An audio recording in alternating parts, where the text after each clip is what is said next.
She's M-A-M-I-E. Yes, she believes in me. She reads a story from a book or two. She's M-A-M-I-E. Mammy's Corner! Hello, my littles. Welcome to Mammy's Corner, and I'm Mammy. But you already knew that, didn't you? Yes, you did. It is time to say our affirmations. Are you ready? Are you ready? All right, let's say it really loud. Ready? I am loved. Are you loved? You sure are loved. But who loves you? That's right, God loves you. Who else loves you? Mammy loves you, and don't you go forgetting that. Let's say it loud one more time. Ready? I am loved. Good job. Now for the next one. Ready? I am good. You sure are good, my little, but let's say it louder again. Ready? I am good. Good job. Now for the last one. I am kind. Are you kind? You are. Well, let's say it louder so everyone can hear you, even in the way fields out there. Ready? I am kind. Good job, my littles. Now, it is time for Mammy to read you a Christmas story. I've got my tree behind me, and the next day, which is tomorrow, is Christmas. So I want to share with you a story that, well, I really like. But before I do, make sure that you take your remote, arrow it down, move it over, and give Mammy a thumbs up to let me know that you like the stories that I read to you.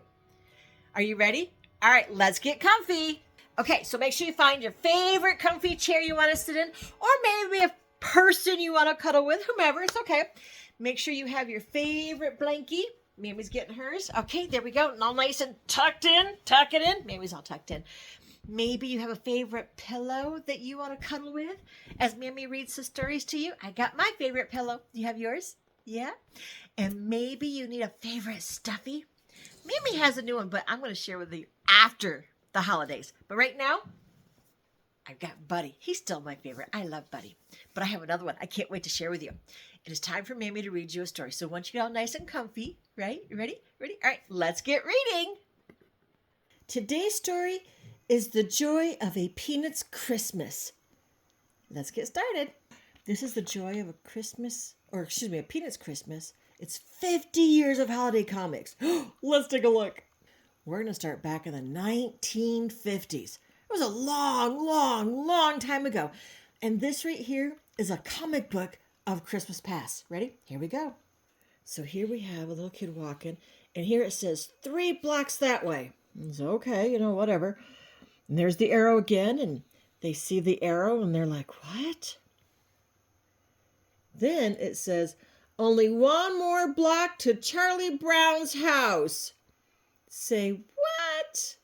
They're like, question mark, like, what? And then it says, welcome, Santa Claus. Isn't that funny? Oh my God, they thought it was for them. But in reality, Charlie Brown was making sure that Santa found him. Oh my goodness, isn't that silly? And this was done in 1951.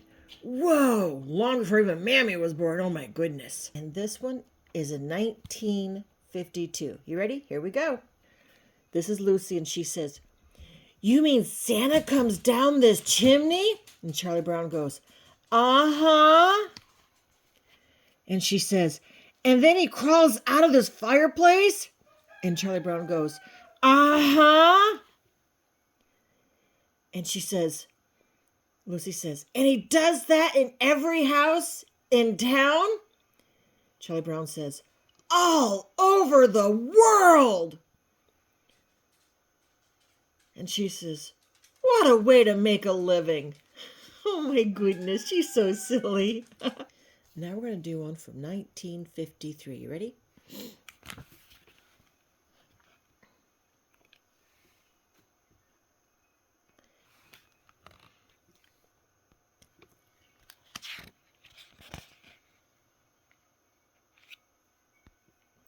So here's Charlie Brown, and he's writing a letter.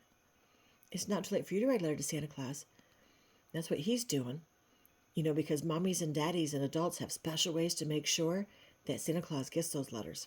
You ready? He says, Dear Santa Claus, well, it's that time of the year again, isn't it? There are so many things I'd like to say to you, but I find it hard to put them in writing. I don't know about you, but Mammy doesn't like writing. Sometimes it takes too much, huh? He goes, it would be so much easier if I could talk to you in person. Oh my goodness, wouldn't that be awesome if we could talk to Santa in person like that, right? But sometimes we can't do that. And he says, do you think maybe we could have lunch together sometime? Wouldn't that be awesome to have lunch with your favorite person that you want? Me? I'd love to sit down with God and Jesus and ask them tons of questions. What about you? Who do you want to ask questions to? Oh my goodness. All right, let's go to the next one. This one is in February of 1953. Charlie Brown goes, phew, I haven't worked this hard in years. I like to see a young man working hard, she says. It's a sign that he's ambitious and someday will make a good husband. Oh my goodness, that's so funny. That's going to be a slick snowman, Charlie Brown. Charlie Brown's working really hard to get that snowman up there, huh? Yeah, look at that. I guess maybe you're what they call a perfectionist, huh? He's trying to make sure that look at, it's got the nose. It's blurry, there we go. As a carrot. See his tongue? His tongue is sticking out because he's concentrating on what he's doing. Do you do that? I think Mamie does. Says, yes, I guess maybe I am a perfectionist, but sometimes I think I'm even more than that. Oh my goodness. That's so funny, huh? And she says, well, what do you mean? He says, I'm the kind of person that overdoes things. Oh, look at all those snowmen. Oh my goodness. That is so cool. He worked really hard for that. Do you have snow where you live? And do you make snowmen and snow angels and have snowball fights? Ah, those are some fun times, huh, my littles? Oh my goodness. And then here it says, Charlie Brown, his dog calls him that round-headed kid. And his friends sometimes call him Blockhead. But everyone knows him by his full name. He is Charlie Brown. The occasionally tarnished star of the gang, a born loser who never loses hope, even though his baseball team always loses. Lucy always pulls the football away, and his friends ridicule his Christmas tree. Charlie Brown keeps trying and always faces the coming holiday or sports season with optimism. And he says, Christmas Eve is my favorite day of the year. It makes me feel good about everything. And then he says, Merry Christmas to all. The end. Now on to the next one. Here we go. So here's Linus playing his piano, right? Is that Linus? No, it's not Linus. Linus has the... That is Linus. Linus does the piano. I was thinking Pigpen. Anyway, so here he is playing the piano, and here comes Charlie Brown. And he goes, hey! See, he stole his head. Hey! Don't get so excited. And he's like, what? What's going on? And he says, Merry Christmas! Puts a tree on there instead of the head.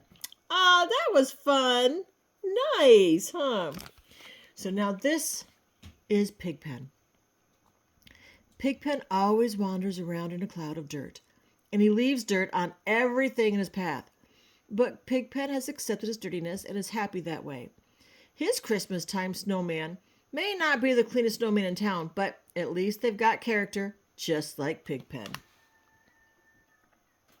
Charlie Brown goes, come on and see the snowman Pigpen made. Say, I'll bet playing around in the snow kept him clean, didn't it? On the contrary, that means not really. Nope. The world's dirtiest snowman. Oh my goodness, that's so funny. Now we're in 1955 for this cartoon. And she tells Charlie Brown, she says, it was the strangest feeling, Charlie Brown. I couldn't hear a thing. I was sliding down this hill, see, going real fast, and yet everything seemed so quiet. No wonder you've got your earmuffs too tight. Was that it? Rats, what a disappointment. I thought I'd broken through the sound barrier. Oh my goodness, so silly. Here we are in 1957. Lucy says, "It looks cold out today." "I sort of hate to see the snow come. Don't you?" "Oh, I don't know," said Charlie Brown.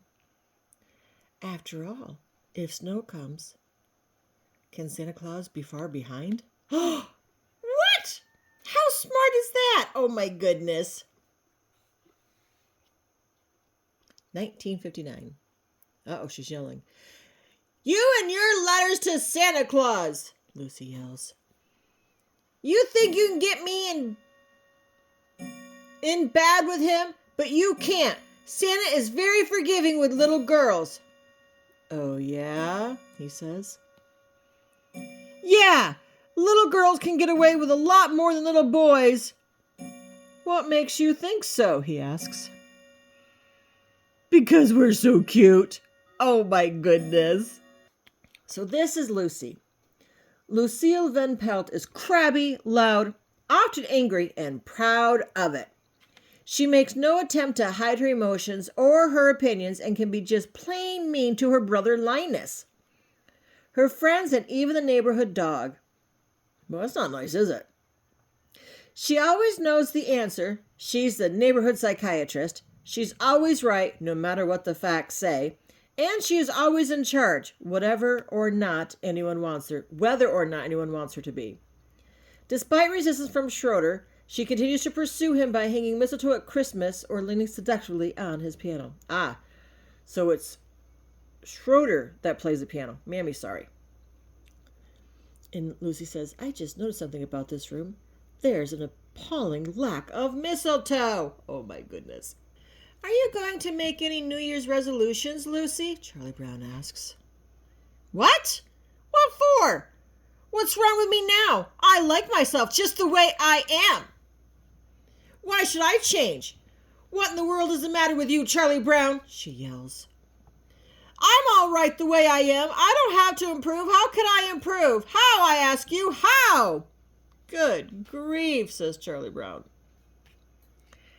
"Here it is, the first day of winter, and there's not a bit of snow on the ground." Poor Charlie Brown. "I can't think of anything more disgusting." Is that snow? Is that snow? A snowflake! It's starting to snow! Hey, everybody, it's snowing! Get your sleds, get your skis, get your toboggans. Winter is here. It's snowing! Winter is here! Winter is here! Uh-oh. I don't think they like that. Just one little thing of snow. That wasn't very nice. Now we're doing one from 1955. "You have to stand back here to get the real feeling of it," Charlie Brown says. "It's beautiful. I think it's the best thing you've ever done." There's the the sun. See the sun? There's the question mark, like, I wonder. "Hey, Charlie Brown, the sun is melting your snowman." "What?" he says. "Hey, stop shining," he yells to the sun. "Cool off, will you? Cool off." Oh, good grief. His snowman melted. "It's gone. It's gone. There's nothing left, only a memory and a carrot." Chomp, chomp, chomp. The dog eats the carrot. Uh-oh. "Only a memory," he says. December 19th, Charlie Brown writes. "It's very nice of you to write a letter to Santa Claus for me, Charlie Brown." "I'm glad to be able to do it, Linus. Now, how would you like me to start it? Dear Santa?" "Well, I don't know. Perhaps we could put it a little stronger. How about Dear Almighty One?" Linus has a blanket. Linus seconded his thumb and gripping his powder blue blanket. Linus Van Pelt taught us about the meaning of Christmas and convinced us that the great pumpkin would bring us presents on Halloween. The deep thinker, He solves problems for all the Peanuts gang. His older sister Lucy can't stand him. But Charlie's little sister Sally is infatuated with him. That means she's got a crush on him. Despite an ongoing rivalry with Snoopy for the blanket, that means that Snoopy tries to take his blanket, Linus always comes out on top. He is clearly wise beyond his years. He says, "Dear Santa, I'm not sure what I want for Christmas this year. Perhaps you should send me your catalog." Santa doesn't have a catalog. How silly is that? "Tonight is the night, Linus," Lucy says. "Tonight, Santa Claus zooms around the world dropping presents down the chimneys for all the little kids." She's so happy about that, huh? See, this was taken in 1957. "Let us fervently wish him safe journey," he says. And that, my dears, brings us to the end of the 1950s. Well, for this cartoon anyway. What'd you think of that story? You know, maybe in a couple days I'll read some more to you because it's still December, so maybe I might read some more to you, like the 1960s. They're fun, huh? I love the cartoons like that. They used to come out in what's called a newspaper many, many years ago, and we would sit with the paper every Saturday or Sunday, and read them. It was fun. But I want to bring something up to you. The Charlie Brown, he gets picked on a lot. He gets called names, he gets harassed. But let me tell you a little secret. He gets up and does it anyway. And I want you to be that way. No matter what anyone thinks of you, it doesn't matter. What matters is you thinking about you and what's in your heart, right? What's in your heart.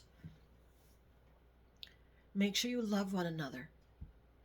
Jesus is the reason for the season, people. Without Jesus, we wouldn't have to celebrate because people think he was born December 25th. He really wasn't, but that's okay. It's another time. And that's what the whole reason of celebrating Christmas is supposed to be for, is for Jesus' birth.